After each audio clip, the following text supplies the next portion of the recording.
Hey everybody, it's Ron from Pick Dawgz, and this is Ron's Rundown. We're going to go over the MLB games scheduled for Thursday, June 19th, 2025.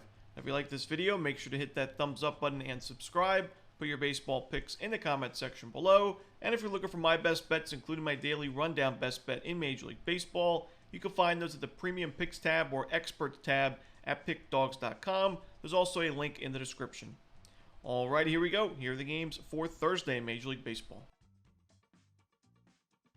First up, we've got the Minnesota Twins and the Cincinnati Reds. We've got Chris Paddock and Nick Martinez as the starters. Both starting pitchers really struggled in their last games. We saw Paddock get crushed against the Astros. Martinez gave up 3 home runs in his last start against Detroit. And we know Martinez has been one of the least profitable starting pitchers in Major League Baseball. We've faded him almost every start this year. I am going to fade him again in this spot. I think the Twins can pick up the W here. I think both of these starting pitchers could struggle, but I do trust the Twins bullpen a lot more. Now, the Reds have been great against right-handed pitching as of late, so it's definitely a tough matchup for Paddock, but I think he can put together a decent enough outing to keep the Twins competitive in the middle innings. And like I said, I do think they have a bullpen advantage, so give me the Twins in this one on the money line. Next up, we've got the Yankees and the Angels. We got Tyler Anderson and Carlos Rodon as the starters.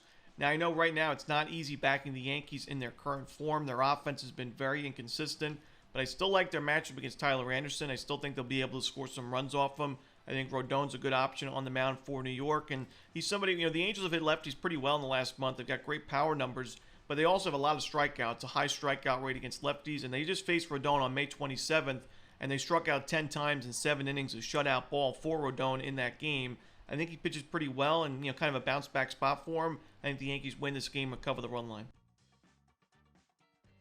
Next up, we've got the Nationals and the Rockies. We got Chase Dollander and Trevor Williams as the projected starters. This is a tough game here because I've mentioned many times I think both of these starting pitchers are better than their current ERAs. Trevor Williams' expected numbers are pretty sharp compared to that 5.71 ERA.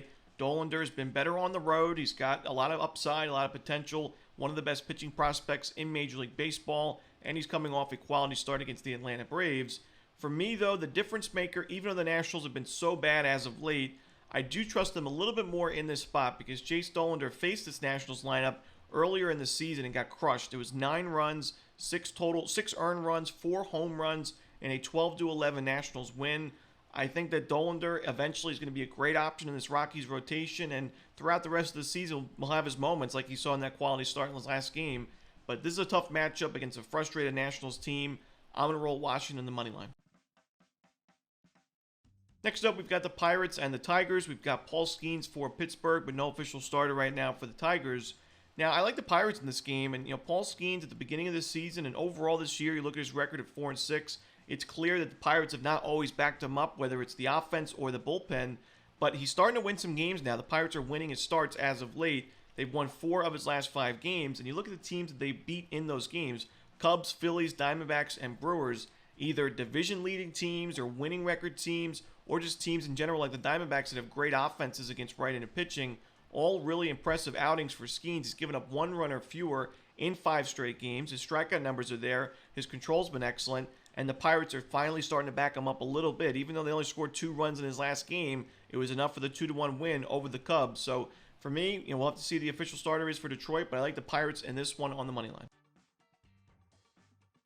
Next up, we've got the Royals and the Rangers. We've got Michael Wacha for KC, but no official starter right now for the Rangers.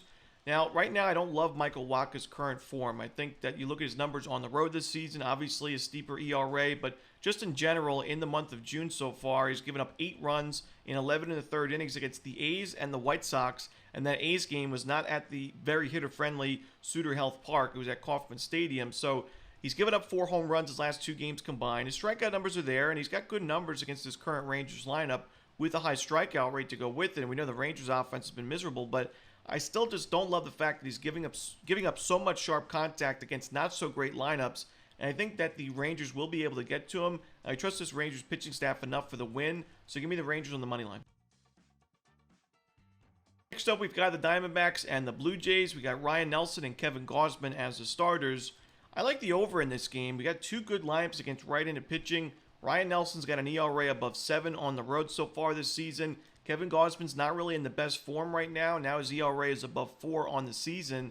I think we see both offenses show up early, and I think we see some runs late as well. I'm going to roll with the over in Diamondbacks Blue Jays.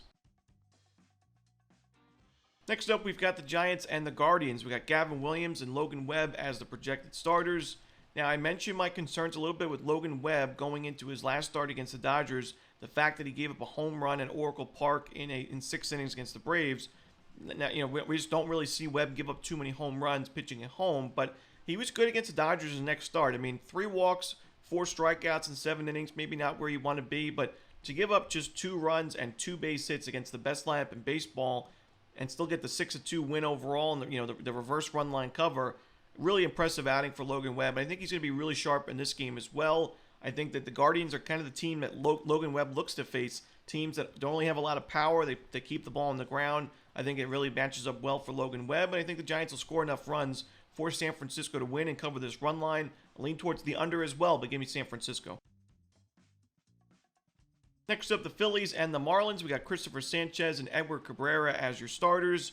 This is a tough game as well for me. It's one of my least favorite games on the board. I am going to lean towards the Phillies. I think I'd take them on the money line, even though it is a steep price. I just think that it's going to be a close game. I think a lower scoring game overall. I guess I'd lean towards the under, but Sanchez is in great form right now. The Phillies have won 4 of his last 5 games. Edward Cabrera, I've mentioned many times, I think he's got a lot of upside to his game still, but I think the Phillies do just enough against Cabrera, and if not Cabrera, this Marlins bullpen, which has been one of the weaker bullpens in Major League Baseball this year, to find the win. So in a low-scoring game, I'll side with the Phillies. Next up, we've got the New York Mets and the Atlanta Braves. We got Clay Holmes and Spencer Strider as your projected starters. I mentioned on the morning show on Wednesday that I was a little bit worried about the Mets right now because of all the injuries in their starting rotation. This is still a team with a lot of money to spend at the trade deadline if they want to go that route to pick up some rentals that can really help their rotation. They've got the prospects in the farm system that they could move if they want to. Guys like Brandon Sproat, Jet Williams, if it comes down to that, Jonah Tong. I mean, some really good options in this Mets farm system. But right now, in the current state, I don't love that rotation. The offense has been a little bit inconsistent, and even the bullpen starting to struggle a little bit in recent games, blowing some leads. So now up against Spencer Strider, who's in much better form as of late, and the fact that Clay Holmes has given up a lot of home runs in his last 5 games, I think the Braves are the play in this one at Truist Park. I'm going to side with Atlanta on the money line. Next up, we've got the Orioles and Rays. We got Charlie Morton and Drew Rasmussen as the projected starters. Now, on paper, this may seem like a complete pitching mismatch. I mean, Rasmussen's been one of the better pitchers in the American League. Charlie Morton has been the opposite of that for the most part in 2025. But in terms of their current form, Charlie Morton has been really impressive as of late. And when you're pitching at Steinbrenner Field, one of the most important things is keeping the ball in the yard with the short porches and the Tampa weather. And Charlie Morton, while overall he's struggled with the home run ball, in his last 5 games, only 1 home run given up. His strikeout numbers have been a lot better. His control's been a lot better, and he's given up 3 runs or fewer in 4 of his last 5 starts. The Orioles have won his last 4 games overall. And up against Drew Rasmussen, like I said, he's been pitching well this season, but his last game against the Mets, 4 runs, 2 home runs to go with it. His strikeout numbers are starting to decrease. He's given up more base runners. I think the Orioles have a solid lineup against right-handed pitching. I think at this kind of price, the Orioles are the play at Steinbrenner Field.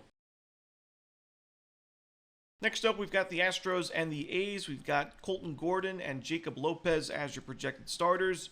Now, Lopez coming off a great start, but this is a really tough matchup for any lefty in this spot because you're at a very hitter-friendly ballpark and you're facing an Astros team that we've talked about over the years and so far in 2025 crushes left-handed pitching. They are number 1 by far in Major League Baseball against lefties in team OPS. They've been a lineup that historically has done well against lefties, and I think Lopez could be in trouble in this spot. I think Gordon's going to be good enough. His expected numbers are actually pretty sharp. Give me the Astros and this one on the money line. Next up, we've got the Padres and the Dodgers. We got Ryan Bergert and Yoshinobu Yamamoto as the projected starters.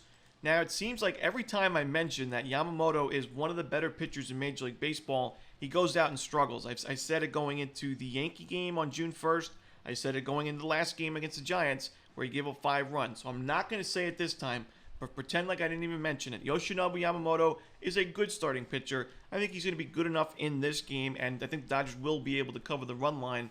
Ryan Bergert's done solid work in his role so far with the Padres, but I just think the Dodgers lineup is on a different level right now compared to San Diego. This has not been a great road team the Padres have this season. So give me the Dodgers laying the 1.5 runs, maybe even 2.5 runs on the run line. And that's it. Those are the games for Thursday in baseball. Hope you enjoyed this video. Again, if you're looking for my best bets, you can find those at Pick Dawgz Premium, and there is a link in the description.